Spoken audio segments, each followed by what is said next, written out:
الحمد للہ رب العالمین والصلاة والسلام على سید المرسلین اما بعد فاعوذ باللہ من الشیطان الرجیم بسم اللہ الرحمن الرحیم. پڑھیے الصلاة والسلام علیک یا رسول اللہ وعلى آلک واصحابک یا حبیب اللہ. الصلاة والسلام علیک یا نبی اللہ وَعَلَىٰ آلِكَ وَأَصْحَابِكَ يَا نور اللہ. میٹھے میٹھے اسلامی بھائیوں اور مدنی چینل کے ناظرین، پیارے آقا مدینے والے مصطفیٰ صلی اللہ تعالی علیہ وسلم کا فرمان عظمت نشان ہے. کیا خوبصورت انعام ہے، کیا پیارا اعلان ہے کہ نبی پاک فرماتے، جس کا مضمون ہے کہ بے شک بروز قیامت تم میں سے میرے سب سے زیادہ نزدیک وہ ہوگا، most closest on the day of judgment. نبی پاک علیہ الصلوۃ والسلام سے وہ کون ہوگا؟ سرور کائنات علیہ الصلوۃ والسلام فرماتے ہیں جو مجھ پر سب سے زیادہ درود پاک پڑھنے والا ہوگا. یعنی درود پاک آپ جتنا پڑھتے ہیں نبی پاک سے قیامت کے دن گویا اتنا قریب ہو جاتے ہیں. تو قیامت کا دن تو مشکلوں کا، پریشانیوں کا، ڈیفیکلٹی کا ڈے ہوگا، لیکن جو اس دن کونین کے والی، شافع روز محشر، intercessor of the day of judgement کے قریب ہو جائے گا، کلوز ہو جائے گا، تو اس کے لیے تو کام آسان ہو جائیں گے نا.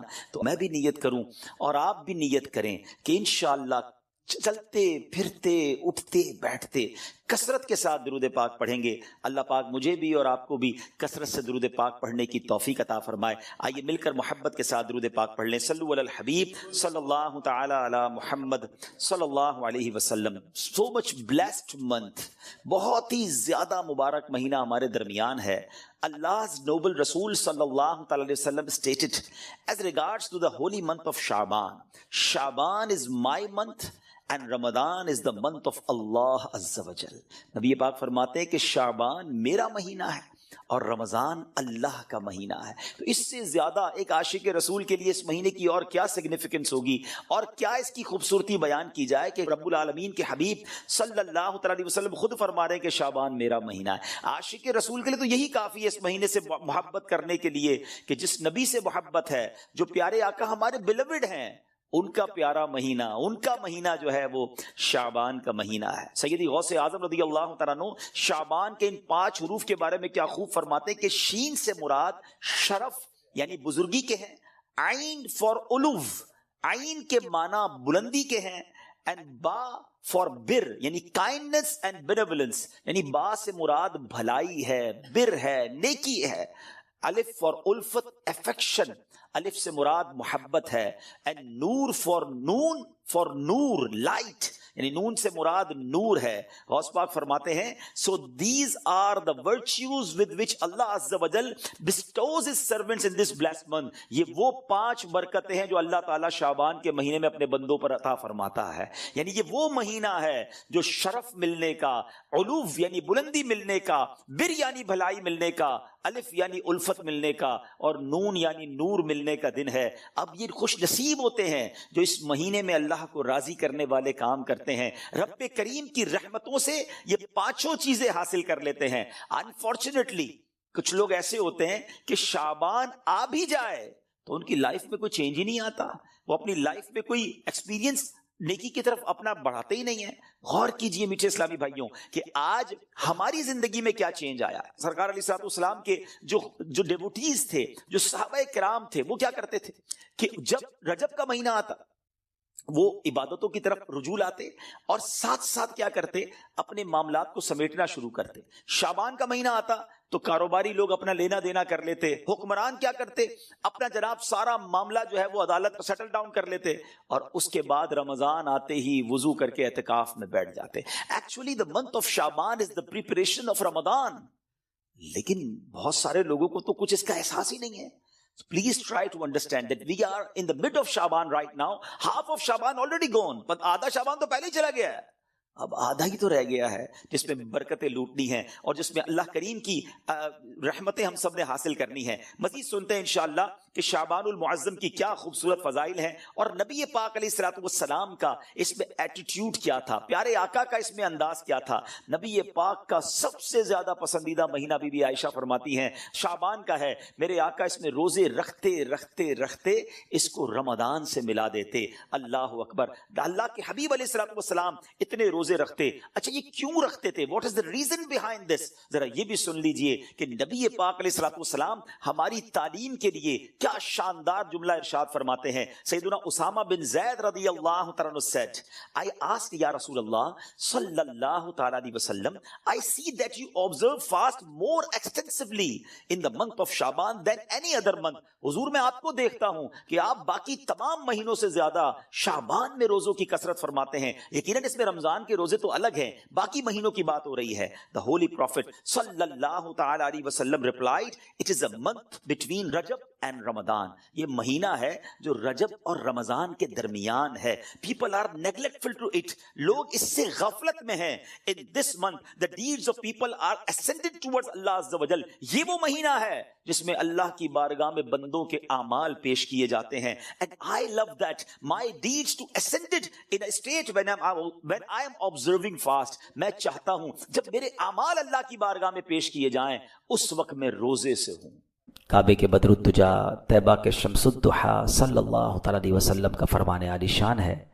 جس شخص نے یہ درود شریف پڑھا اللہم صلی علی محمد وانزلہ المقعد المقرب عندک یوم القیامہ، تو اس کے لیے میری شفاعت واجب ہو گئی. تو درود پاک سبحان اللہ یہ شفاعت کروانے والا وظیفہ ہے، یہ روزی میں برکت کا وظیفہ ہے، یہ قیامت کے دن آسانی والا وظیفہ ہے، دنیا میں برکتیں لانے والا وظیفہ ہے.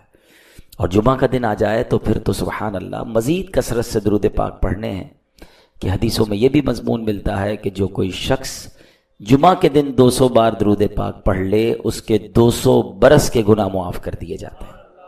صلو علی الحبیب صلی اللہ تعالی علی محمد صلی اللہ علیہ وسلم. نظر کا نور دلوں کے لیے قرار درود، عقیدتوں کا چمن روح کا نکھار درود. درود نغمے نعت نبی کا زینہ ہے، سدا بہار دعاؤں کا ہے وقار درود. گلاب ذہن کے پردوں پہ کھلنے لگتے ہیں، گلاب ذہن کے پردوں پر کھلنے لگتے ہیں، زباں پہ جب بھی میری آتا ہے مشک بار درود. پھر محبت سے درود پاک پڑھ لیں. صلو علی الحبیب صلی اللہ تعالی علی محمد صلی اللہ علیہ وسلم. بڑا مبارک مہینہ شعبان کا مہینہ ہمارے ساتھ ہے، اور نبی پاک کا فرمان شعبان المطہر و رمضان المکفر. شعبان پاک کرنے والا ہے اور رمضان گناہوں کا کفارہ ہے. ایک اور جگہ نبی پاک فرماتے شعبان الشہری و رمضان شہر اللہ. شعبان میرا مہینہ ہے اور رمضان اللہ کا مہینہ ہے. بڑا ہی مبارک مہینہ ہے، اور اس مہینے کو ماہ درود بھی کہتے ہیں. قرآن پاک کی ایک بڑی پیاری آیت ہم تقریباً لوگوں کو یاد ہوتی ہے، ان اللہ و ملائکتہ یصلون علی النبی یا ایھا الذین آمنوا صلوا علیہ وسلموا تسلیما. درود پاک پڑھ لے. صلی اللہ علی النبی الامی و آلہ صلی اللہ علیہ وسلم صلاۃ و سلام علیک یا سیدی یا رسول اللہ. علماء فرماتے ہیں کہ یہ جو آیت درود ہے نا، یہ آیت درود بھی شعبان میں نازل ہوئی ہے. تو اس لیے شعبان یہ نبی پاک پر کثرت سے درود پاک پڑھنے کا مہینہ ہے. اسی طرح شعبان کا ایک نام شہر القرآ یعنی تلاوت کا مہینہ ہے. اس کی ایک بڑی پیاری روایت ہے کہ شعبان نے اللہ کی بارگاہ میں عرض کی کہ اے اللہ تو نے مجھے 2 عظمت والے مہینوں کے درمیان رکھا ہے، رجب اور رمضان کے درمیان، تو میرے لیے کیا ہے؟ رجب کی بات بھی نرالی، رمضان کی بات بھی نرالی. تو اللہ نے فرمایا میں نے تجھ میں تلاوت قرآن رکھ دی ہے. تو یہ مہینہ خاص تلاوت قرآن کا مہینہ ہے. تو اللہ ہمیں اس مہینے میں خوب درود پڑھنے کی بھی توفیق عطا فرمائے، خوب قرآن پڑھنے کی توفیق بھی عطا فرمائے. پھر سبحان اللہ یہ مہینہ روزے رکھنے کا مہینہ بھی ہے. سرکار دو عالم علیہ الصلوۃ والسلام جو ہے وہ رمضان کے بعد سب سے زیادہ روزے وہ شعبان میں رکھا کرتے. شعبان کی ایک اور اہم عبادت استغفار کرنا ہے. اللہ پاک کے آخری نبی علیہ الصلوۃ والسلام فرماتے ہیں یہ وہ مہینہ ہے جس سے لوگ غافل ہیں، حالانکہ اس مہینے میں لوگوں کے اعمال رب العالمین کی بارگاہ میں پیش کیے جاتے ہیں. 15 شعبان آنے والی ہے نا، شب برات، ہمارے اعمال بارگاہ الہی میں پیش کیے جائیں گے، تو ہمیں یہ رات سے پہلے خوب استغفار کرنا ہے. تو یہ چند اہم عبادتیں ہیں جو ہمیں شعبان میں کرنی ہے. جمعہ کے بیان میں ہم کوشش کرتے ہیں قرآن پاک کی کچھ آیتوں کی تلاوت کرتے ہیں، اس سے کچھ میسج لینے کی کوشش کرتے ہیں. قرآن پاک کی آج مختصر صورت کو سنیں گے اور اس سے ملنے والا پیغام لیں گے. اللہ قرآن مجید میں ارشاد فرماتا ہے بسم اللہ الرحمن الرحیم. سورہ معون کی آج بات ہوگی. سورہ معون 3 پارے میں ہے، 7 آیتیں ہیں، 1 رکوع ہے. اور معون کے معنی ہے معمولی چیز، استعمال کی معمولی چیز. اس میں چونکہ معون ذکر ہے اس صورت میں تو اس لیے اس کا نام سورہ معون رکھا گیا. ایک روایت کے مطابق یہ صورت آدھی مکہ کے غیر مسلموں مثلاً ابو جہل، عاص بن وائل وغیرہ کے متعلق نازل ہوئی، جبکہ آدھی مدینے میں عبداللہ بن ابی سلول منافق کے بارے میں مدینہ منورہ میں نازل ہوئی. اس آیت میں بنیادی طور پر یہ نقطہ سمجھایا گیا ہے کہ قیامت کے دن اٹھنے اور بارگاہ الہی میں پیش ہونے کا انکار ابو الخبائث یعنی برائیوں کی جڑ ہے. اس انکار کے سبب انسان برے اور گھٹیا کردار کا عادی ہو جاتا ہے. یعنی جس کو یہ ذہن ہی نہیں کہ مرنا ہے، مرنے کے بعد اللہ کے پاس جانا ہے، اللہ کی بارگاہ میں حساب دینا، جب یہ دماغ میں نہ ہو تو یہ سب سے بڑی برائیوں کی جڑ ہے. پھر انسان کس بات کی نیکی کرے گا جب پتہ ہے حساب ہی نہیں دینا. تو کفار اس وجہ سے بہت زیادہ برائیوں میں ملوث تھے. قیامت کے دن کا یہی انکار آدمی کو ظالم بناتا ہے. جو قیامت کا انکار کرتا ہے اس کے اندر سے انسانیت مٹ جاتی ہے. وہ انسان نما حیوان بن کر یتیموں، مسکینوں اور بے سہاروں پر ظلم ڈھاتا ہے، انہیں دھکے دیتا ہے. یہی قیامت کا انکار آدمی کو ریاکار بناتا ہے. یہی قیامت کا انکار بندے کو اپنے رب کریم کا نافرمان بناتا ہے. یہی انکار کنجوس بناتا ہے. حرص و ہوس کے دلدل میں پھنس کر انسان برباد ہو جاتا ہے. اب یہ کیوں نازل ہوئی تھی یہ صورت؟ ہم انشاءاللہ اس کو پڑھیں گے اور آپ میں سے کئیوں کو وہ صورت یاد ہوگی. پہلے میں تلاوت کر لیتا ہوں، پھر میں اس کا شان نزول بیان کرتا ہوں. اللہ قرآن میں فرماتا ہے بسم اللہ الرحمن الرحیم ارأیت الذی یکذب بالدین فذلک الذی یدعو الیتیم ولا یحض علی طعام المسکین فویل للمصلین الذین هم عن صلاتهم ساہون الذین هم یراؤون وَيَمْنَعُونَ الْمَاعُونَ. یہ 7 آیتیں ہیں. یہ صورت کیوں نازل ہوئی؟ اس کا شان نزول کیا ہے؟ اب ذرا یہ سنیے گا کہ مکہ پاک میں ایک یتیم بچہ تھا. اس امت کے فرعون یعنی مکہ پاک کے بہت بڑے غیر مسلم ابو جہل نے ایک یتیم کی پرورش کی ذمہ داری اپنے ذمہ لے لی، اور وہ سارا مال جو اس بچے کو ملا تھا وہ اپنے قبضے میں لے لیا کہ مال مجھے دے دو، بچے کی میں پرورش کروں گا. اب چاہیے تو یہ تھا کہ بچے کے یتیم کا مال تھا، اس بچے کی اچھی پرورش کرتا، اس کا مال اس پر خرچ کرتا. اب اس کے دل میں حرص و ہوس نے قبضہ کیا. یتیم کی پرورش کرنے کی بجائے اس کے مال پر قبضہ کر کے ایک دن وہ یتیم آیا کہ میرا مال دے دیں، میرے والد کا جو پیسہ آپ کے پاس ہے، تو دھکے دے کے اسے نکال دیا، کچھ بھی اس کی خدمت نہیں کی. اب قریش کے دوسرے سرداروں نے اس یتیم سے کہا کہ ایسا کرو، تم مسلمانوں کے نبی حضرت رسول اللہ علیہ السلام کے پاس جاؤ، وہ تمہاری مدد کریں گے. قریش کے لوگوں نے یہ بات مذاق کے طور پر کہی تھی کہ جب وہ ان سے مدد مانگنے جائیں گے اور یہ ابو جہل کے پاس آئیں گے تو ابو جہل نے اور بدتمیزی کرنی ہے، معاذ اللہ، اور معاملہ آگے بڑھے گا. مگر انہیں کیا معلوم تھا کہ جس کے پاس بھیج رہے ہیں وہ رب کائنات کے محبوب ہیں. وہ ابرو کا اشارہ فرما دے تو دنیا ادھر سے ادھر ہو جاتی ہے. انہیں تو معلوم نہیں تھا نا، وہ اللہ کا نبی نہیں مانتے تھے. تو اب بہرحال وہ نبی پاک کے پاس وہ بچہ آ گیا. سبحان اللہ، کیا خوبصورت بات اشعار میں علماء نے لکھی نا، غم و رنج و علم اور سب بلاؤں کا مداوا ہو، اگر وہ گیسوؤں والا میرا دلدار ہو جائے، اشارہ پائے تو ڈوبا ہوا سورج برآمد ہو، اشارہ پائے تو ڈوبا ہوا سورج برآمد ہو، اٹھے انگلی تو ماہ 2 بلکہ 2 4 ہو جائے. نبی پاک کی شان. یتیم بچہ چلا گیا پیارے آقا علیہ السلام کے پاس. نبی پاک سبحان اللہ سب کے مددگار ہیں، سب سے محبت کرنے والے پیارے آقا ابو جہل کے گھر چلے گئے. اب لوگ انتظار کر رہے تھے کہ اب پھر جو باتیں ہوں گی اس سے معاذ اللہ ابو جہل اور بدتمیزی کرے گا اور جھگڑا بڑھے گا. نبی پاک یتیم کی مدد کرنے ابو جہل کے گھر گئے، اور نبی پاک علیہ الصلوۃ والسلام جب اس کے گھر گئے تو لوگ تو سمجھے آج بڑی اکڑ دکھائے گا ابو جہل، آج بڑی بدتمیزی کرے گا. مگر جیسے ہی پیارے آقا علیہ السلام اس کے گھر گئے وہ استقبال کے لیے کھڑا ہو گیا. اور فوراً یتیم کا مال لا کر اس کے حوالے کر دیا، نبی پاک کی بارگاہ میں پیش کر دیا۔ تو ابو جہل کے ساتھی کہتے ہیں یہ تم نے کیا کیا؟ ہم تو سمجھے آج بڑا جھگڑا ہوگا، ہمیں بڑا مزہ آئے گا، تم بڑی بدتمیزیاں کرو گے، اور تم نے مسلمانوں کے نبی کو ویلکم بھی کیا اور سارا مال دے دیا۔ تو ابو جہل کہتا ہے خدا کی قسم میں نے محمد علیہ الصلوۃ والسلام کے دائیں اور بائیں ایک نیزہ دیکھا، مجھے ڈر لگ رہا تھا اگر ان کی بات نہ مانی تو وہ نیزہ مجھے پھاڑ ڈالے گا۔ یہ نبی پاک کا معجزہ تھا، اس کے دل پہ روب طاری ہو گیا۔ حالانکہ ابو جہل نبی پاک علیہ السلام کا سب سے بڑا دشمن ابو جہل، یاد رکھیے جس طرح حضرت موسیٰ کے زمانے میں فرعون تھا نا، اس امت کا فرعون ابو جہل کو کہا جاتا ہے۔ بڑا تنگ کیا اس شخص نے، اس بدبخت نے، لیکن اس واقعے میں وہ بے بس ہو گیا۔ سبحان اللہ۔ تو اب ابو جہل اور اس یتیم بچے کا جب یہ واقعہ ہوا نا تو سورہ ماعون کی پہلی چند آیات نازل ہوئی۔ اللہ فرماتا ہے بسم اللہ الرحمن الرحیم ارأیت الذی یکذب بالدین فذلک الذی یدعو الیتیم ولا یحض علی طعام المسکین۔ کیا معنی ہے اس کا؟ کیا تم نے اس شخص کو دیکھا جو دین کو جھٹلاتا ہے، پھر وہ ایسا ہے جو یتیم کو دھکے دیتا ہے اور مسکین کو کھانا دینے کی ترغیب نہیں دیتا۔ اب یاد رکھیے گا سورہ ماعون کے 4 مین ٹاپک ہیں، 4 مرکزی مضمون ہیں۔ بخل یعنی کنجوسی، نمبر 2 نمازوں میں سستی اور لاپرواہی، نمبر 3 ریاکاری دکھلاوا، اور نمبر 4 دوسروں کی خیر خواہی نہ کرنا۔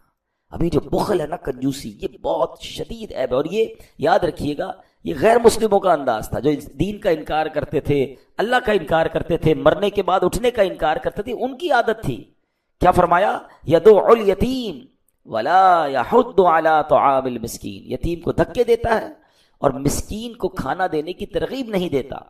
یعنی دین کو جھٹلانے والے شخص کا اخلاق کا حال یہ ہے کہ وہ یتیم کو دھکے دیتا ہے اور اپنے گھر والوں اور دیگر مالداروں کو اس بات کی ترغیب نہیں دیتا کہ مسکین کو کھانا کھلائے۔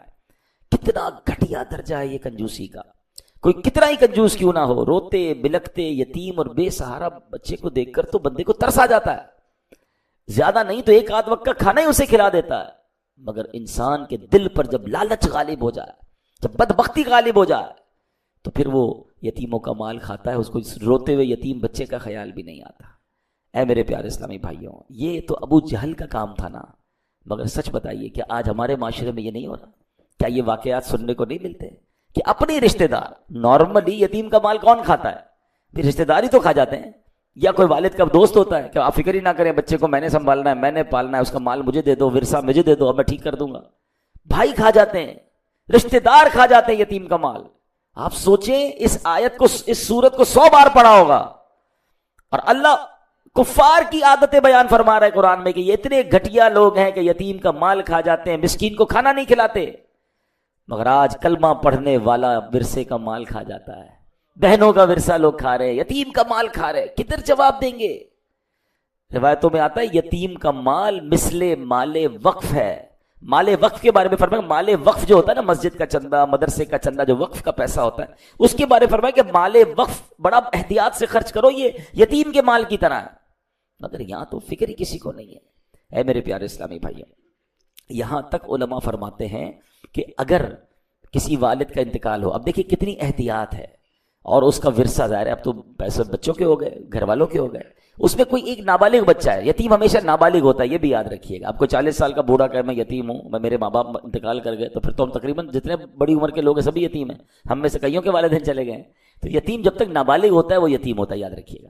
اب مثال کے طور پہ کسی کے والد کا انتقال ہوا اور اس کے بچوں میں سے کوئی ایک بچہ بھی نابالغ ہے، تو اب پیسے تو سب کے ہو گئے جو بھی انتقال ہوا اس کے، تو اب اس کے بچے ہوئے پیسوں میں سے اسی والد کے لیے یا والدہ کے لیے ایصال ثواب کا اجتماع نہیں کر سکتے، قرآن خوانی اور تیجا وغیرہ لنگر وغیرہ پہ جو خرچ ہوگا وہ نہیں کر سکتے، کیونکہ اب اس میں ایک یتیم کا مال بھی شامل ہو گیا ہے۔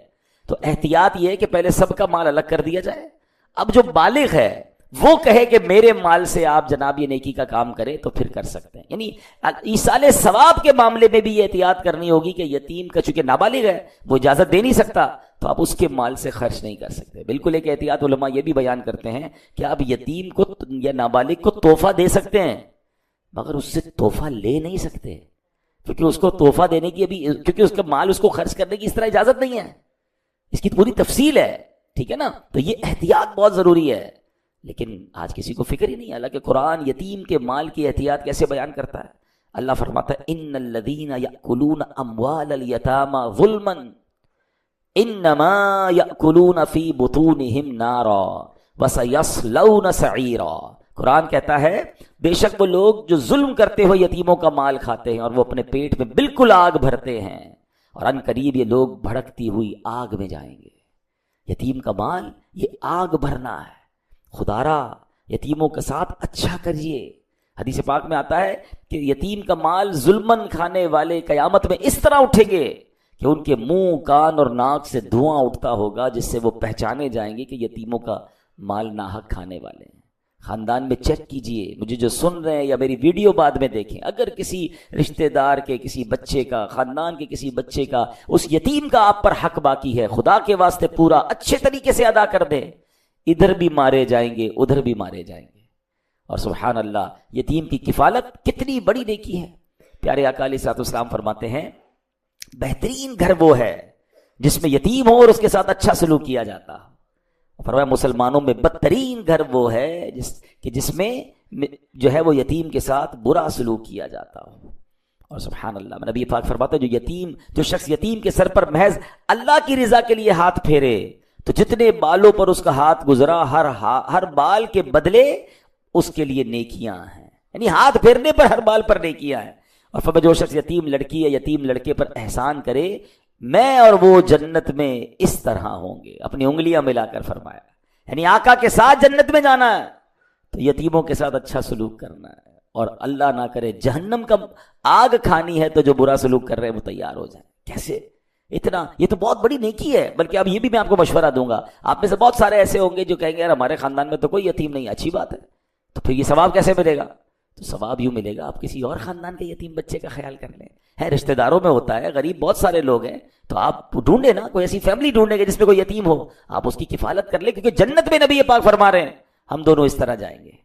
آپ کو خوشخبری بھی دے دیتا ہوں, الحمدللہ دعوت اسلامی شہر کراچی میں اللہ کی رحمت سے اسٹیٹ آف آرٹ یتیم خانہ بنا رہی ہے, اور انشاءاللہ ان قریب اس کا افتتاح ہونے والا ہے. جب وہ انشاءاللہ آن ہو جائے گا ہم آپ کو بتائیں گے کہ آپ بھی یتیموں کی کفالت کر سکیں گے. اپنے گھر میں یتیم کو نہیں پال سکتے تو کسی اچھے انداز سے جو یتیم خانے ہیں وہاں جا کر ہم اپنے بچوں کو انشاءاللہ اسپانسر کریں. لیکن یہ وہ نیکی ہے جو کرنی چاہیے, اور کبھی کسی جو مسکین اور یتیم ہے اس کے ساتھ برا سلوک نہ کریں. یہ ابو جہل کا انداز, اور ہم خود قرآن میں پڑھ رہے ہیں, بار بار سورہ معون پڑھتے ہیں کہ لعنت کی گئی جن لوگوں پر ہم ان کا ذکر پڑھ بھی رہے ہیں, اور معاذ اللہ اگر وہ عمل ہمارے درمیان ہے تو یہ کتنی بری بات ہے.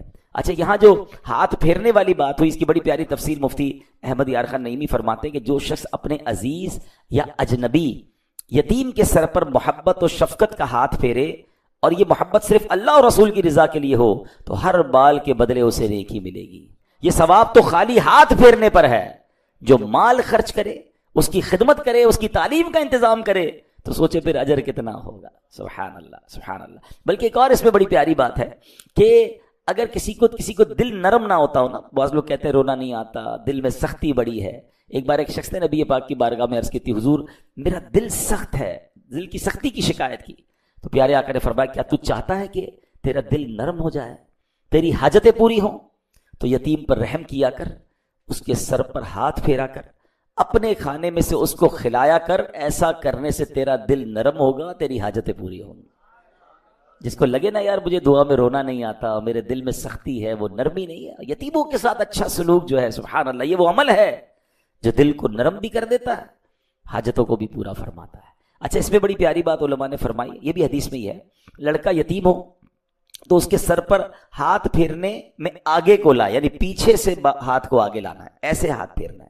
اور جب اس کا باپ ہو یعنی بچہ یتیم نہ ہو تو پھر ہاتھ پھیرنے میں اوپر سے لے کے گردن کی طرف. یتیم بچے کے لیے جو طریقہ ہے وہ یہ بتایا گیا. بہرحال اللہ ہمیں یتیموں کے ساتھ بہترین عمل کرنے کی توفیق عطا فرمائے. اب اس صورت میں کفار کا ایک اور انداز کیا بتایا, الذین هم عن صلاتهم ساہون, جو اپنی نماز سے غافل ہے.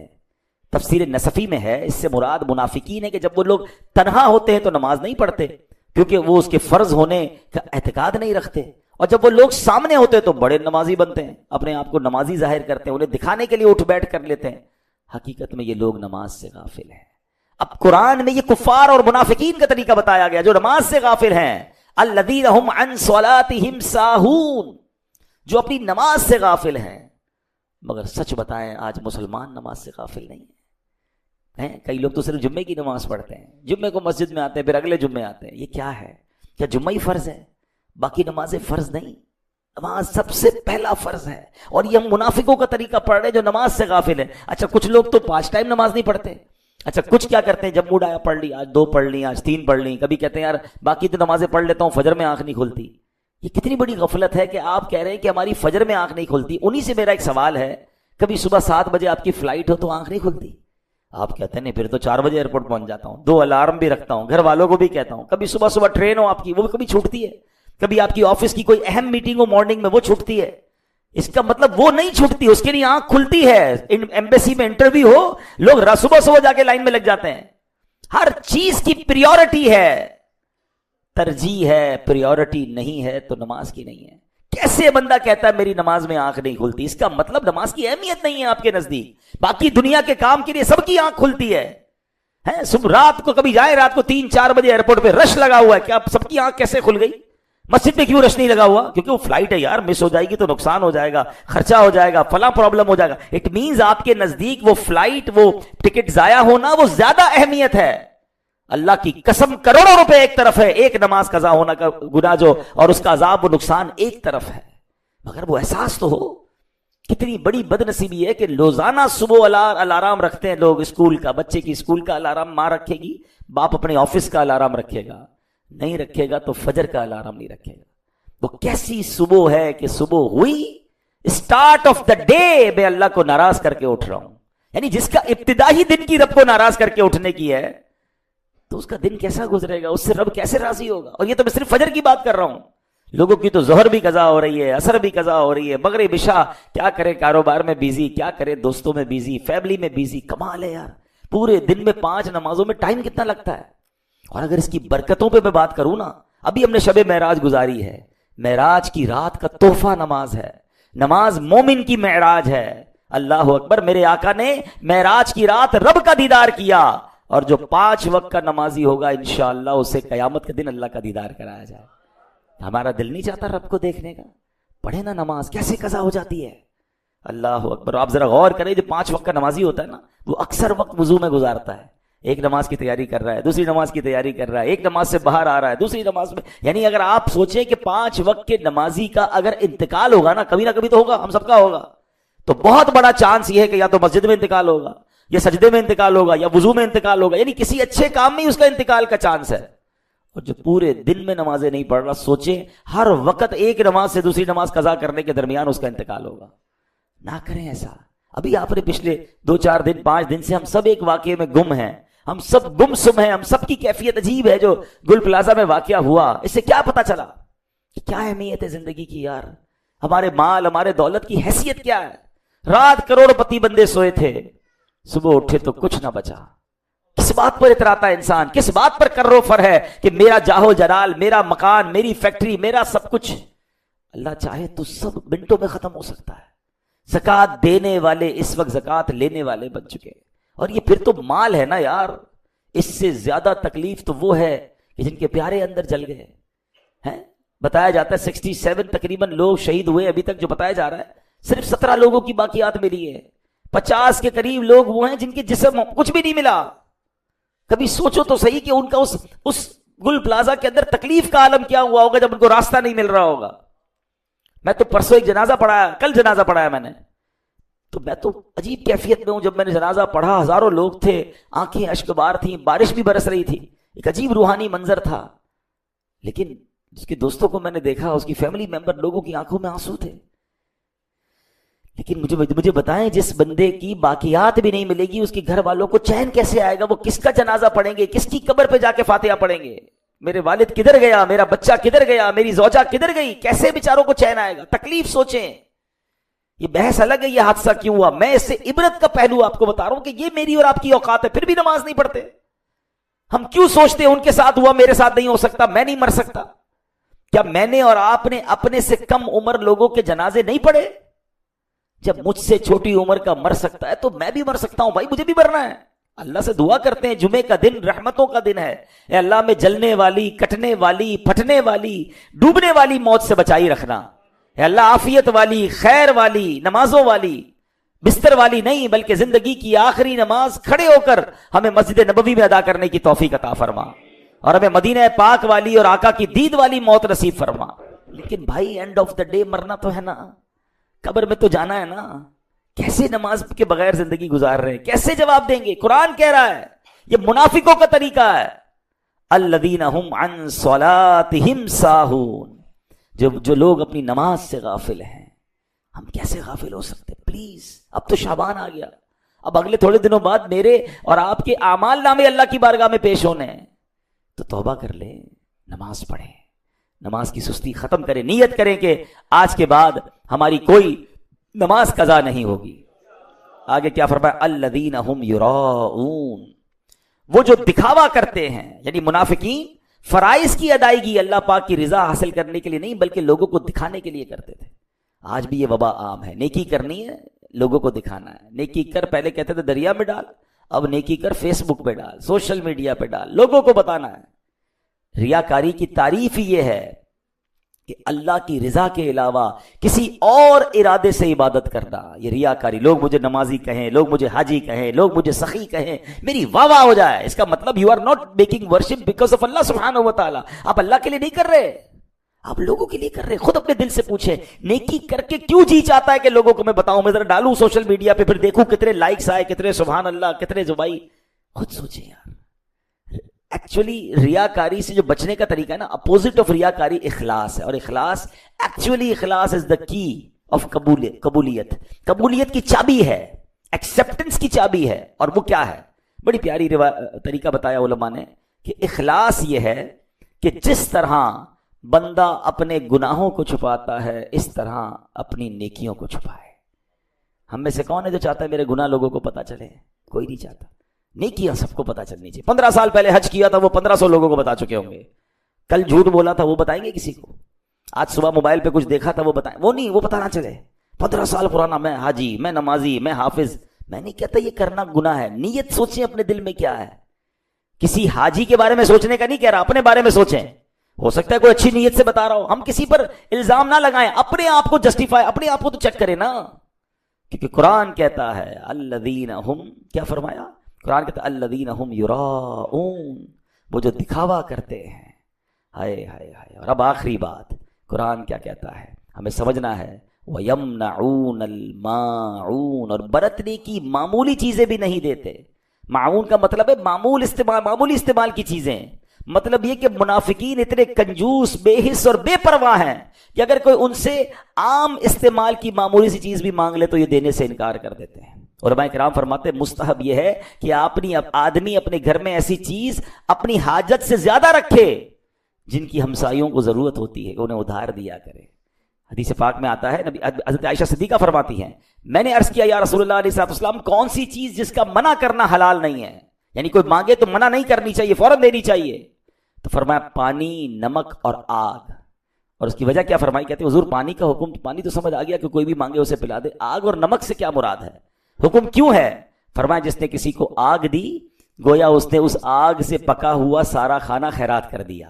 پہلے زمانے میں لکڑی وغیرہ دیتے تھے، لوگ آگ لگاتے تھے، یعنی اس کے چولہے کا اگر آپ نے انتظام کر دیا، اس چولہے پہ جتنا کھانا بنا سب آپ نے خیرات کیا۔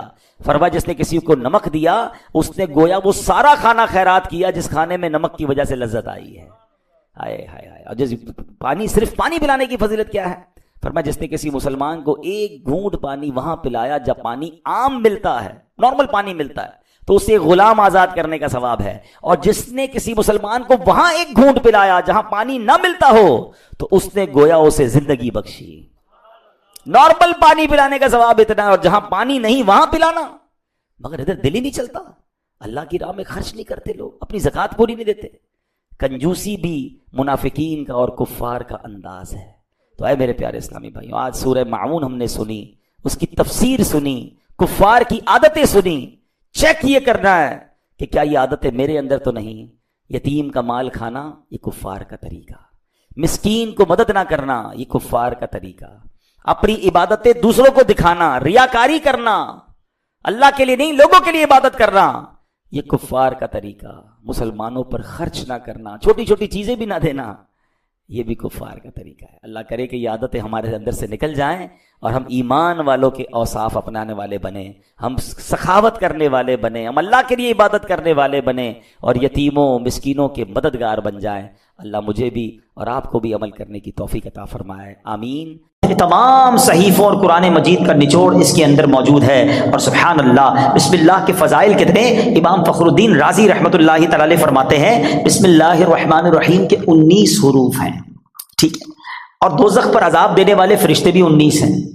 تو آپ فرماتے ہیں کہ امید ہے ایک ایک حرف کی برکت سے ایک ایک فرشتے کا عذاب دور ہو جائے گا۔ بسم اللہ پڑھتے رہا کرو۔ اچھا آپ فرماتے ہیں دن میں کتنے گھنٹے؟ دن رات میں 24 گھنٹے ہیں۔ فرماتے 5 گھنٹے 5 نمازوں میں گھیر لیے، 19 گھنٹوں کے لیے بسم اللہ الرحمن الرحیم کے 19 حروف عطا فرمائے۔ پس جو خوش نصیب بسم اللہ الرحمن الرحیم کا ورد کرتا رہے اور نماز 5 وقت پڑھتا رہے، اس کا ہر گھنٹہ عبادت میں کاؤنٹ ہوتا رہے گا۔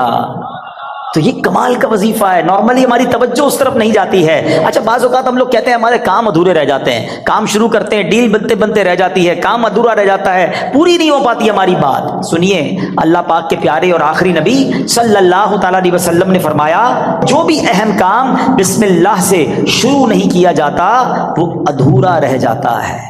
غور فرمائیے یہ کیسی محرومی ہے، اگر اچھے اور اہم کام سے پہلے بسم اللہ نہ پڑھی جائے تو کام ادھورے رہ جاتے ہیں، اس میں برکت نہیں ہوتی۔ اب ہو سکتا ہے کہ ذہن میں خیال آئے کہ میں تو بسم اللہ نہیں پڑھتا پھر بھی کام پورے ہو جاتے ہیں، تو اس کا جواب یہ ہے کہ کام کا بظاہر پورا ہو جانا اور بات ہے اور اس میں برکت کا نہ ہونا اور۔ مثلا کسی نے بغیر بسم اللہ کے کھانا کھایا، کھانا پیٹ میں بھی گیا، پیٹ بھر بھی گیا، لیکن اب اس میں برکت اسے حاصل نہیں ہوگی، کھانا پوری طرح ہضم نہیں ہوتا، یا بعض اوقات جزو بدن نہیں بنتا، بہت ساری جناب اس میں پرابلم رہتی ہیں۔ تو بہرحال ہمیں جو ہے بسم اللہ شریف کا ورد کرنا چاہیے، اور ایسے ایسے واقعات اس کے فضائل میں کتابوں میں لکھے۔ امیر اہل سنت نے اپنی شورۂ آفاق کتاب فیضان سنت میں ایک کمال کا واقعہ لکھا کہ ایک مبلغ جو ہے، ایک داعی جو ہے بسم اللہ کے فضائل بیان کر رہے تھے، تو ایک غیر مسلم عورت بھی بیٹھی تھی۔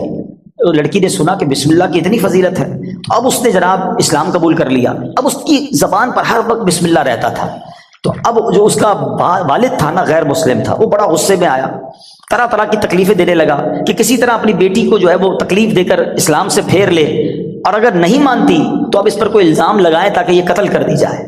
تو لڑکی کا باپ جو بادشاہ کا وزیر تھا، ایک دن اس نے شاہی مہر والی انگوٹھی اپنی بیٹی کو رکھنے کے لیے دی۔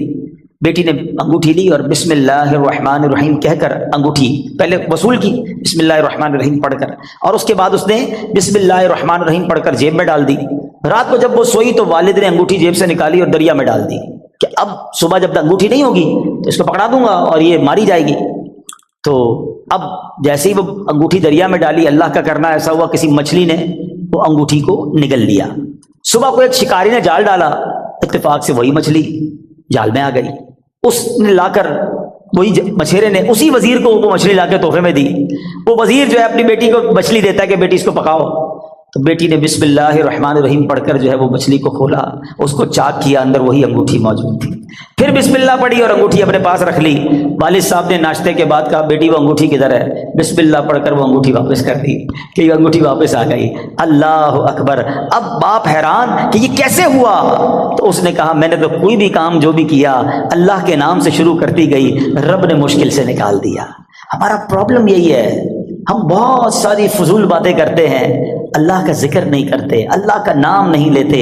اپنے ہر جائز کام سے پہلے بس عادت بنا لو بسم اللہ الرحمن الرحیم، بسم اللہ الرحمن الرحیم، پھر آپ اس کی انشاءاللہ برکتیں دیکھیں گے۔ سبحان اللہ! یہ جو کھانا کھاتے ہیں نا، اس کے بارے میں آتا ہے کہ کھانے سے پہلے پیارے آقا علیہ الصلوۃ والسلام فرماتے ہیں کہ جس کھانے پر بسم اللہ نہ پڑھی جائے وہ کھانا شیطان کے لیے حلال ہو جاتا ہے، یعنی بسم اللہ نہ پڑھنے کی صورت میں شیطان اس کھانے میں شریک ہو جاتا ہے۔ ایک بار کیا ہوا کہ حضرت ابو ایوب انصاری فرماتے ہیں کہ ہم نبی پاک کے ساتھ حاضر تھے، کھانا پیش کیا گیا، ابتدا میں بڑی برکت ہو رہی تھی کھانے میں، اور تھوڑی دیر ہوئی تو بڑی بے برکتی شروع ہو گئی۔ تو ہم نے عرض کی یا رسول اللہ صلی اللہ تعالیٰ علیہ وسلم ایسا کیوں ہوا؟ تو نبی پاک علیہ الصلوۃ والسلام نے فرمایا ہم سب نے کھانا کھاتے وقت بسم اللہ پڑھی تھی، مگر ایک شخص تھوڑی دیر کے بعد آیا اور بغیر بسم اللہ پڑھے کھانے میں شامل ہو گیا، اس کے ساتھ شیطان نے بھی کھانا کھانا شروع کر دیا۔ تو کھانے کی بے برکتی بھی بغیر بسم اللہ کے ہوتی ہے۔ اچھا پھر بی بی عائشہ صدیقہ فرماتی ہیں کہ جب کوئی شخص کھانا کھائے تو اللہ پاک کا نام لے، یعنی بسم اللہ پڑھے، اور اگر نہیں پڑھ سکا، شروع میں پڑھنا بھول گیا، تو پھر یوں کہے بسم اللہ اولہ و آخرہ، تو انشاءاللہ اس کی برکت سے وہ جو بے برکتی والا معاملہ ہے وہ بھی دور ہو جائے گا۔ اچھا، اب وہی والی بات کہ حفاظت کیسے ہوتی ہے بسم اللہ سے۔ ایک مرتبہ صحابی رسول حضرت خالد بن ولید رضی اللہ تعالیٰ، کچھ مجوسی آئے آتش پرست، کہا ہمیں ایسی کوئی نشانی بتائیں، اگر آپ اسلام سچا مذہب ہے تو کوئی ایسی نشانی بتائیں کہ ہم اسلام کی حقانیت کو مان لیں۔ حضرت خالد بن ولید نے زہر قاتل منگوایا اور بسم اللہ الرحمن الرحیم پڑھ کر اسے پی لیا۔ بسم اللہ کی برکت سے آپ پر اس زہر نے اثر نہیں کیا۔ یہ منظر دیکھ کر وہ آگ کی پوجا کرنے والے پکار اٹھے کہ سبحان اللہ، دین اسلام حق ہے، اللہ اکبر۔ وہ یقین تھا نا، اللہ کے ولی صحابی رسول ہیں، بسم اللہ پڑھ کر زہر پی لیا کہ اللہ کے نام سے پی رہا ہوں تو رب حفاظت کرے گا۔ وہ توکل کا لیول تھا کہ زہر نے اثر نہیں کیا۔ تو اے میرے پیارے اسلامی بھائیو، یہ شان ہے بسم اللہ کی۔ اچھا، صرف کھانے پینے سے پہلے نہیں، ہر کام سے پہلے بسم اللہ پڑھیں۔ اب آپ وضو کر رہے ہیں نا، دیکھیں کتنے ثواب ملٹیپلائی ہو جاتا ہے۔ حضرت ابو ہریرہ رضی اللہ تعالیٰ عنہ راوی ہیں، اور نبی پاک صلی اللہ تعالیٰ علیہ وسلم نے فرمایا، اے ابو ہریرہ، جب تم وضو کرو تو بسم اللہ والحمدللہ پڑھ لیا کرو۔ جب تک تمہارا وضو باقی رہے گا اس وقت تک فرشتے تمہارے نامہ اعمال میں نیکیاں لکھتے رہیں گے۔ ہم تو وضو کرتے ہیں، نماز پڑھ لیتے ہیں، لیکن جتنی دیر وضو رہے گا پڑھنا کیا ہے، ذرا دوہرا بھی لے میرے ساتھ، بسم اللہ والحمدللہ، بسم اللہ والحمدللہ، بسم اللہ والحمدللہ۔ اچھا، تفسیر نعیمی میں ایک اور جگہ کہاں بسم اللہ پڑھنا ہے، کہتے جو شخص کسی جانور پر سوار ہوتے وقت بسم اللہ اور الحمدللہ پڑھ لے تو اس جانور کے ہر قدم پر اس سوار کے حق میں ایک نیکی لکھی جاتی رہے گی۔ آپ جانور پر سواری نہیں کرتے، گاڑی میں بیٹھتے ہوئے پڑھ لیں بسم اللہ اور الحمدللہ، پھر پوری دعا بھی پڑھ لیں سبحان الذی سخر لنا، اگر وہ یاد ہے، نہیں تو کم از کم بسم اللہ اور الحمدللہ ضرور پڑھ لیں۔ اسی طرح جو کشتی میں سوار ہوتے وقت بسم اللہ اور الحمدللہ پڑھ لے، جب تک وہ اس میں سوار رہے گا اس کے لیے نیکیاں لکھی جاتی رہیں گی۔ ثواب کا میٹر ہے مگر ہم پڑھتے نہیں ہیں۔ اگر یہی ہمیں کوئی کہے کہ جناب آپ اپنی گاڑی میں بیٹھے اور بسم اللہ اور الحمدللہ پڑھ لیں، آپ آج کا پیٹرول فری ہو جائے گا، تو بندہ پھر بغیر بسم اللہ الحمدللہ پڑھے گا تو کبھی بھی نہیں بیٹھے گا۔ وہ چاہیے دنیا کا نفع بتاؤ مولوی صاحب، میں آپ کو آخرت کا نفع، نیکیوں کا نفع، ہر قدم پر ثواب کی آپ کو بشارتیں سنا رہا ہوں، تو پلیز اس وظیفے کو تھام لیجئے۔ اور ایک اور بات، اپنے بچوں کو بھی بسم اللہ کی عادت ڈالیں، یہ اللہ کو اتنا پسند ہے۔ آئے ہائے، ذرا واقعہ سنیے گا۔ حضرت عیسیٰ علیہ السلام جو ہے ایک قبر کے پاس سے گزرے، آپ اللہ کے نبی تھے، اللہ نے ایسی نگاہ دی تھی کہ آپ نے دیکھ لیا کہ قبر میں عذاب ہو رہا ہے۔ کچھ عرصے کے بعد آپ پھر وہاں سے گزرے تو قبر میں جو ہے وہ نور کی کرنیں ہیں، عذاب دور ہو گیا۔ تو آپ نے اللہ کی بارگاہ میں عرض کی کہ مولا، یہ پہلے عذاب اور اب اس کی قبر میں عذاب دور ہو گیا، نور برس رہا ہے، اس کا راز کیا ہے، سیکرٹ کیا ہے؟ سنو ذرا۔ اے وہ خوش نصیبوں جو اپنے بچوں کو قرآن پڑھاتے ہو، اے وہ خوش نصیبوں جن کے بچے حافظ بن رہے ہیں، اے وہ اسلامی بھائیوں تمہیں مبارک ہو جو بچے کو دین سکھاتے ہو۔ باپ گناہ گار، قبر میں عذاب ہو رہا تھا، اللہ کی طرف سے ارشاد ہوا جب یہ انتقال کیا نا اس بندے نے، بڑا گناہ گار تھا، اس کی وجہ سے عذاب ہو رہا تھا، لیکن جب اس کا انتقال ہوا اس وقت اس کی وائف جو تھی پریگننٹ تھی، امید سے تھی، اس کے انتقال کے بعد لڑکا پیدا ہوا۔ کچھ عرصے کے بعد یہ لڑکا اتنا بڑا ہو گیا کہ اس کی ماں نے اسے مدرسے بھیجا، مکتب بھیجا، استاد نے بچے کو بسم اللہ پڑھائی۔ اے موسیٰ، مجھے حیا آئی، مجھے شرم آئی کہ میں اس شخص کو زمین کے اندر عذاب دوں جس کا بچہ زمین کے اوپر مجھے رحمان اور رحیم کے نام سے پکار رہا ہے۔ ہائے ہائے ہائے، میرا بچہ قرآن پڑھے اور میری قبر میں رحمتوں کی برسات ہو جائے، اور مجھے کیا چاہیے؟ خدا را اپنے بچوں کو قرآن پڑھاؤ۔ ہم لوگ آج لگ گئے، دوڑ میں لگ گئے، جناب فلاں یونیورسٹی، فلاں کالج، فلاں ڈگری، فلاں پی ایچ ڈی، فلاں software. We are not against, ہم دعوت اسلامی والے دنیا کی پڑھائی کے خلاف نہیں ہیں، لیکن دنیا کے پیچھے اتنا تو مت بھاگو نا کہ ہم اپنے دین کو ہی بھول جائیں، ہمارے بچوں کو قرآن ہی نہ آئے، ہمارے بچے حدیث ہی نہ جانے، ادب ہی نہ جانے۔ آج جناب بہت زیادہ ہم آگے دنیا کی طرف چلے گئے۔ میں 2-3 ایگزامپل دیتا ہوں، اگر آپ کو لگتا ہے ایسا نہیں ہے تو کبھی گھر میں ڈنر پر بیٹھے ہو، بچے ساتھ ہوں، فیملی ساتھ، ایک چھوٹا سا ٹیسٹ لو نا اپنے بچوں اور فیملی کا۔ چلو بچوں آج ایک چھوٹا سا ایک ٹیسٹ لیتے ہیں، وہ انٹرسٹ بھی لیں گے، بیٹا جاؤ کاپی پینسل لے کر آ جاؤ، ٹھیک ہے؟ ان کو کہیں بیٹا پہلے صفحے پہ لکھو کہ تمہیں کتنے کرکٹرز کے نام یاد ہیں۔ تو ہو سکتا ہے کسی کا بیٹا یہ بھی کہے کہ ابا جان صرف نام لکھنے ہیں، آگے ریکارڈ بھی لکھنے ہیں، وہ بھی یاد ہوتے ہیں، ٹھیک ہے؟ اچھا بیٹا اگلے صفحے پہ لکھو کہ مزید کتنے اداکاروں کے نام یاد ہیں، معاذ اللہ، تو شاید 2-3 صفحے بھر دیے جائیں گے، گلوکاروں کے نام، سیاستدانوں کے نام 4-5 صفحے بھر گئے ہوں گے۔ اب پوچھنا بتاؤ کتنے نبیوں کے نام یاد ہیں، کتنے صحابہ کے نام اگلے صفحے پہ لکھو، اس کی اگلے صفحے پہ بیٹا لکھو کتنے ولیوں کے نام یاد ہیں۔ چھوٹا سا ٹیسٹ آپ کو بتا دے گا ہم کدھر جا رہے ہیں، ہمارے بچے کدھر جا رہے ہیں۔ ایک بات یاد رکھنا، میرا بیٹا میرے مرنے کے بعد گوگل، یاہو، فیس بک، واٹس ایپ، ٹویٹر، انسٹاگرام کھول کر ایصال ثواب نہیں کرے گا۔ اگر اسے قرآن پڑھنا آتا ہوگا تو وہ مجھے ایصال ثواب کرے گا۔ اپنے بچے کو قرآن سکھائیے، قرآن کی تعلیم دیجیے۔ اور پھر سبحان اللہ، کچھ لوگ کیا کرتے ہیں، اپنے بچوں کو دین سے دور کرتے ہیں، اور تھوڑے دنوں بعد جب بچہ جوان ہوتا ہے تو سر پکڑ کے رو رہے ہوتے ہیں کہ بچہ میرا ادب نہیں کر رہا، بچہ جناب بڑا عجیب عجیب باتیں کرنے لگ گیا۔ ہمارے پاس آتے لوگ، ہم پتہ غلطی کرتے ہیں۔ واللہ آپ اپنے بچے کو دین کے حوالے کر دو، جب وہ دین پڑھے گا تو دین اس بچے کو آپ کے حوالے کر دے گا۔ قرآن کہے گا ماں باپ کا ادب کرو، یعنی اف نہ کہنا۔ نبی پاک کی حدیث پڑھے گا تو وہاں سکھایا جائے گا کہ محبت سے اپنے ماں باپ کو دیکھو گے تو جنت کا ثواب ہے۔ ارے وہ اونچی آواز میں آپ سے بات نہیں کرے گا کہ ماں باپ ناراض ہو گئے، تو نبی پاک نے فرمایا جس کے ماں باپ راضی اس سے اس کا رب راضی، جس سے ماں باپ ناراض اس سے اس کا رب ناراض۔ تو پتہ یہ چلا بچہ دیندار بن گیا تو انشاءاللہ میرا بھی با ادب بن جائے گا، بچہ میرا بھی فرما بردار بن جائے گا۔ اگر میں نے اپنے بچے کو دین سے دور کیا تو کبھی وہ میرے ہی آگے کھڑا ہو جائے گا۔ دنیا میں ایک دستور سا بن گیا ہے، سب کے لیے نہیں کہتا مگر میجورٹی ایسا دیکھا گیا کہ جب بچہ دنیا میں ترقی کرتا ہے نا تو ماں باپ کو ڈر لگتا ہے کہ کہیں بچے کو برا نہ لگ جائے، بڑا افسر ہے، بڑا جناب نام والا ہے، بڑی ڈگری والا ہے، سب کے لیے نہیں کہہ رہا ہے، ماں باپ ڈرتے ہوئے بات کرتے ہیں کہ جناب برا نہ لگ جائے۔ اور جب بچہ دین میں بڑا ہو جاتا ہے نا، عالم بن جائے، مفتی بن جائے، تو اب اس عالم اور اس مفتی کو ڈر لگتا ہے کہ کہیں میرے ماں باپ ناراض نہ ہو جائے۔ یہ فرق سمجھو۔ تو اپنے بچے کو قرآن پڑھائیے، دین سکھائیے۔ یہ بچہ آپ کا نیک بن گیا نا، خدا نہ خواستہ اگر میرے گناہوں کی سبب اگر کوئی گڑبڑ قبر میں ہو بھی گئی نا تو نیک اولاد کی دعا، نیک اولاد کا عمل جو ہے وہ انشاءاللہ مغفرت کا ذریعہ بن جائے گا۔ تو اپنی اولاد کو اپنے لیے ہمیں صدقہ جاریہ بنانا ہے۔ سبحان اللہ، مولا علی شیر خدا نے ایک بڑا پیارا وظیفہ دیا، اور شاید اب جو میں وظیفہ بتانے جا رہا ہوں جتنے لوگ یہاں موجود ہیں سب کو اس وظیفے کی ضرورت ہے۔ مولا علی شیر خدا کرم اللہ تعالی وجہ الکریم سے بیسیکلی تو یہ روایت ہے، وظیفہ تو نبی پاک علیہ الصلوۃ والسلام نے عطا فرمایا۔ آقا فرماتے اے علی میں تمہیں ایسے کلمات نہ بتا دوں جنہیں تم مصیبت کے وقت پڑھ لو؟ عرض کیا حضور ضرور، ارشاد فرمائے میری جان آپ پر قربان، تمام اچھائیاں ہم نے آپ ہی سے تو سیکھی ہیں۔ پیارے آقا علیہ الصلوۃ والسلام نے فرمایا جب تم کسی مشکل میں پھنس جاؤ اس طرح پڑھو، بسم اللہ الرحمن الرحیم ولا حول ولا قوت الا باللہ العلی العظیم۔ بس اللہ پاک اس کی برکت سے جن بلاؤں کو چاہے گا دور فرما دے گا۔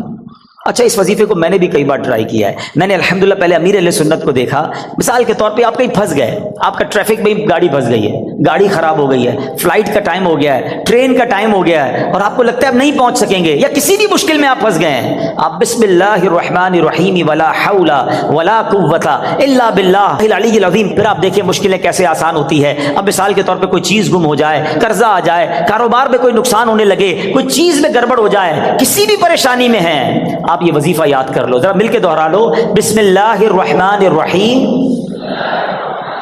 ولا حول ولا قوت الا باللہ العلی العظیم۔ تو یہ بڑے کمال کا وظیفہ ہے۔ ہاں اچھا، اب بیماری کے بہت ساری بیماریوں کا علاج ہے، آخری بیان کے اینڈ میں ایک دو باتیں تاکہ تعویذ وظیفہ بھی مل جائے، آپ کو فائدہ رہے گا۔ ایک شخص کو بخار آ گیا تو حضرت شیخ فقی ولی عمر بن سعید رحمۃ اللہ تعالی کی ان کی عیادت کے لیے آئے، جاتے ہوئے ایک تعویذ عنایت فرمایا کہ آپ کھول کر مت دیکھنا۔ ان کے جانے کے بعد اس نے تعویذ پہنا تو بخار فوراً چلا گیا، اس سے رہا نہیں گیا، اسے تعویذ کھولا کہ ایسا کیا لکھا کہ یوں بخار چلا گیا، تو اس میں بسم اللہ الرحمن الرحیم لکھا تھا۔ دل میں وسوسہ آیا تو یہ تو کوئی بھی لکھ سکتا ہے، ابھی عقیدت میں کمی آئی تو فوراً بخار بڑھنا شروع ہو گیا۔